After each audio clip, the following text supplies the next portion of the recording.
Hello and welcome back to another episode of RE Radar. Once again, I am your host and realtor, Nathan Matheson. And what we are all about here on the radar is education for potential home buyers, home sellers, and anyone just curious about the real estate market. Now, for today's episode, we're really going to be hammering down on home buyers and, in particular, first time home buyers. So what we're going to be discussing is ways for different first-time home buyers to get into these different programs that then can help you guys save some money when you want to buy a home.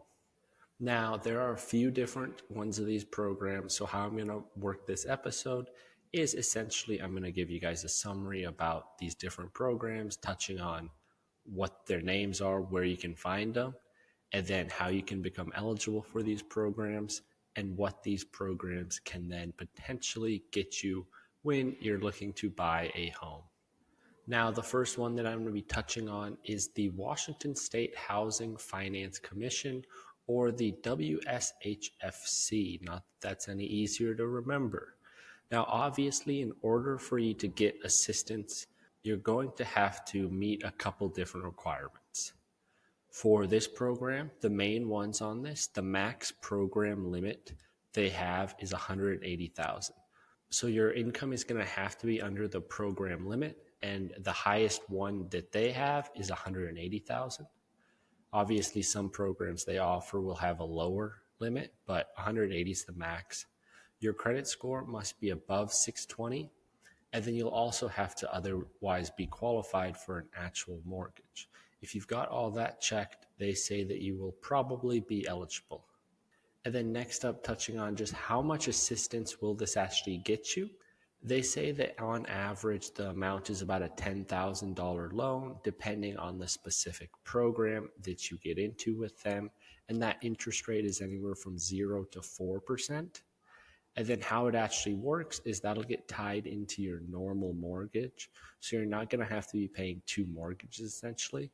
That's going to get tied into your larger house payment mortgage. And actually, most of their programs have payments actually deferred until the actual house's mortgage is paid off, or you have to refinance, or you're looking to sell the property. So this payment is going to be deferred in most of the cases. And they do have a number of different programs. So if this is something you think could work for you, could benefit you, I would check out their website, WSHFC.org. And on there, there's a form you can fill out where one of their team members will then reach out to you and will help point you in the right direction.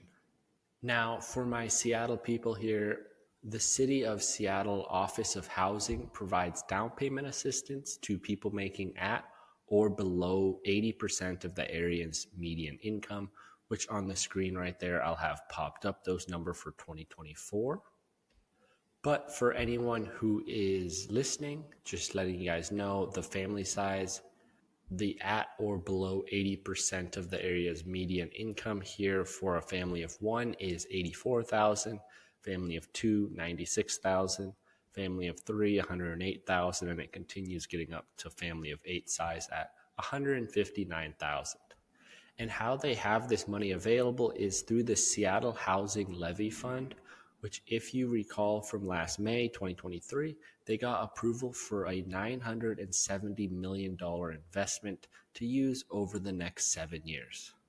Now, the amount of money that you'll get approved for will depend. So I recommend visiting seattle.gov/housing to figure out for yourself and get in touch with the people at these programs to really figure out what it is for you that you'll be approved for. But what they say is the amount will be a maximum of $55,000 per household available for down payment assistance for an open market purchase or for unrestricted homes developed by a homeownership partner organization. For resale restricted homes developed by homeownership partner organizations, the amount of assistance can be higher. It can be up to $70,000 for homes with fewer than 3 bedrooms, and even up to $90,000 per unit for homes with 3 or more bedrooms. And of course, with this as well, you're going to have to take an approved pre-purchase homebuyer program that gets approved by the city of Seattle. The programs that I discussed earlier, to start with the WSHFC, those classes often also meet the requirements here. And then home site, which is what we're going to get into next, these classes will also meet the city's requirements for the most part. So home site, what it is they have their own home buyer education class that you'll need to take, and financial counseling with all these programs also is available through home site. Now, as with all these other ones, there are income requirements and credit requirements.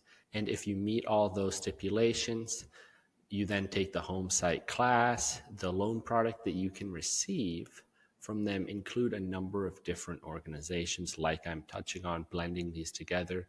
The city of Seattle is one of them, even the WSHFC, some of their programs. You take the home site classes, you can be eligible for those programs, along with King County's down payment assistance, Snohomish County's statewide program, social justice down payment assistance, and the Sam Smith High Neighbor Homeownership Fund.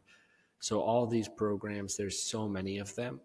So what I'm providing you guys with right here is really just these resources for letting you know that they're out there, and you can find them relatively easy. Pretty much just search first-time home buyer programs in whatever state you're in or city you're in, and I'm sure something will come up. And if you just are overwhelmed with it all and don't know where to start, just reach out to me. Send me a message at nmatheson@johnelscott.com or my number, and I would be happy to talk you through it. Now, transitioning a bit, but still touching on some home ownership, first-time home ownership program types, I guess you could say, but you'll catch on quick. So what I want to get onto here is talking about how the government wants people to own homes. Otherwise, I don't see why there would be all of these different first-time home buyer programs that I've been touching on, and just simply also home ownership benefits that get pushed in this country. For example, tax breaks with owning a home can be huge. You can deduct the interest paid on your mortgage from your taxable income. You can then also deduct the state and local property tax up to $10,000. So just right there, you've got a couple of handy tax cuts that owning a home is going to allow you to use. They then want to help you out with buying a home as well, with allowing you to withdraw up to $10,000 from your IRA account tax-free to help with down payments. And remember how I started this episode just talking about first-time home buyers?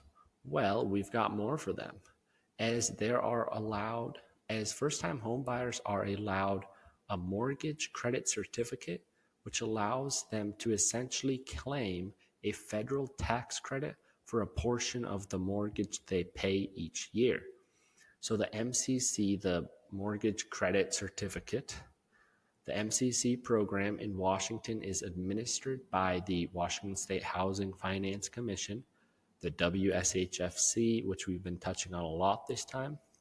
So really, to sum this up, if you take away one thing, just go to the Washington State Housing Finance Commission and you'll find resources there. But going back to the MCC, the Mortgage Credit Certificate, the tax credit is typically 20 to 25% of the annual mortgage interest paid, up to a maximum of $2,000 per year. And how this works is that is going to reduce your federal income tax liability, effectively increasing your disposable income.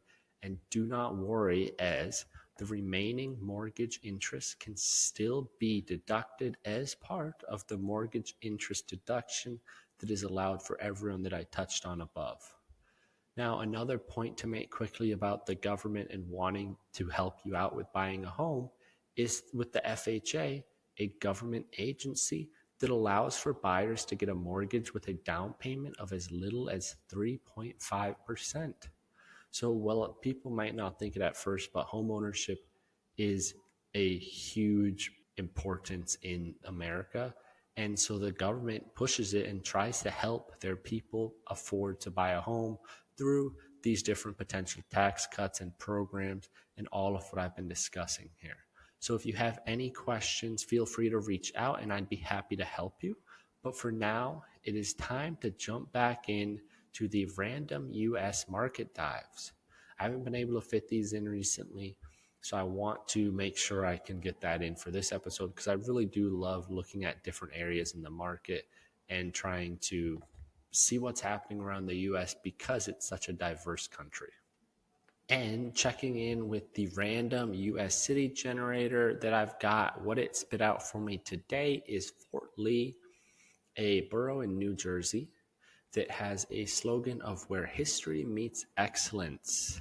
The population of Fort Lee during the 2020 census was 40,130, estimated 2024 population of 39,740. So really a very, very small difference. Fun fact about Fort Lee is that it is known as the birthplace of American film industry, and the term cliffhanger actually originated in a series filmed in Fort Lee. But now for the real estate. There were 155 homes for sale when I recorded this episode on December 11th. That range of homes was between 120,000 and 3.6 million.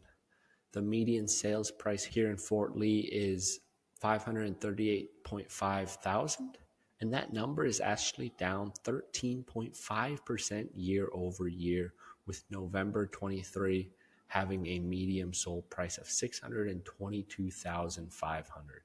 Following that trend with the sold prices, the median list price also was down, not as much, but still it was down 5.7%. With median list price in November 2024 of 448,000, and in 2023 that number was 475,000. And according to realtor.com, where this data also comes from, Fort Lee is a buyer's market, which us here in Seattle, if you've been following these other episodes, we don't know what that is. Haven't had that in 10 plus years. But yeah, Fort Lee is a buyer's market. And to me, that makes sense with what I just discussed with this real estate market, with the prices trending downwards.